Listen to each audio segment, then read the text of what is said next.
ऋषि से सूत जी से सौनकों ने प्रश्न किया, सौनक ऋषि ने, कि महाराज इस कलयुग में मानव भवसागर पार कर सके, इसके लिए सबसे बढ़िया उपाय क्या है?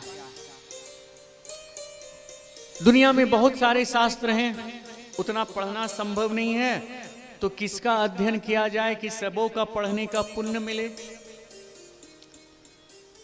तीसरा, ढेर सारी देवी देवता हैं, 33 करोड़, तो पूजा किसका करें?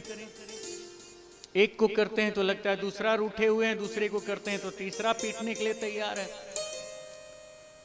और चौथा, भगवान अवतार क्यों लेते हैं? अगर राक्षसों के मारने के लिए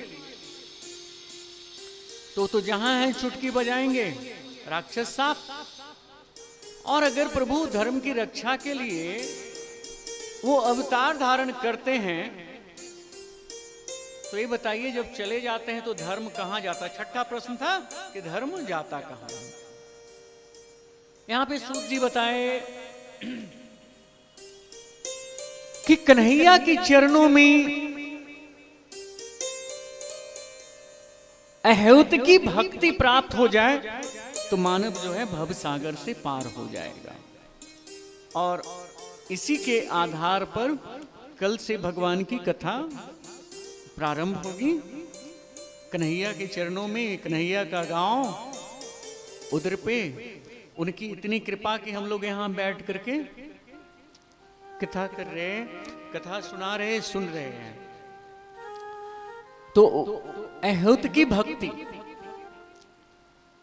भक्ति एक होता है विनिमय भक्ति।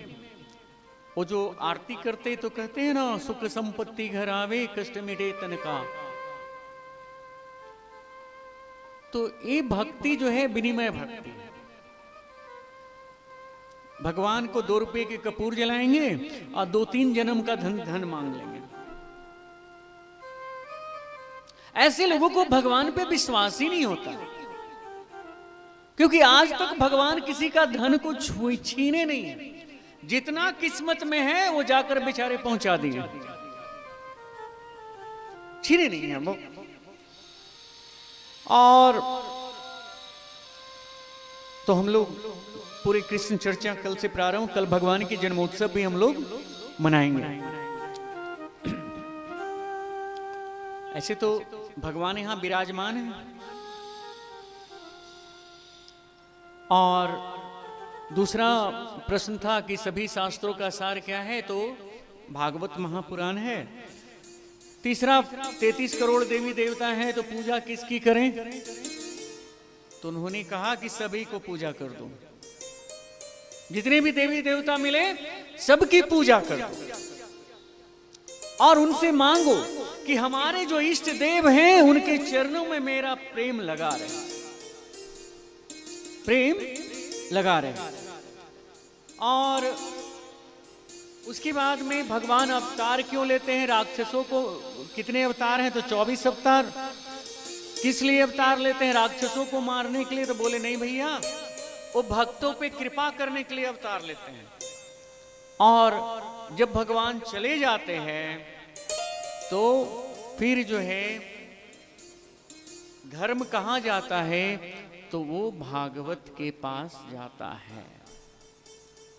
यही सारांश है। अब कल सवेरे मिलते हैं, आरती कर लीजिए।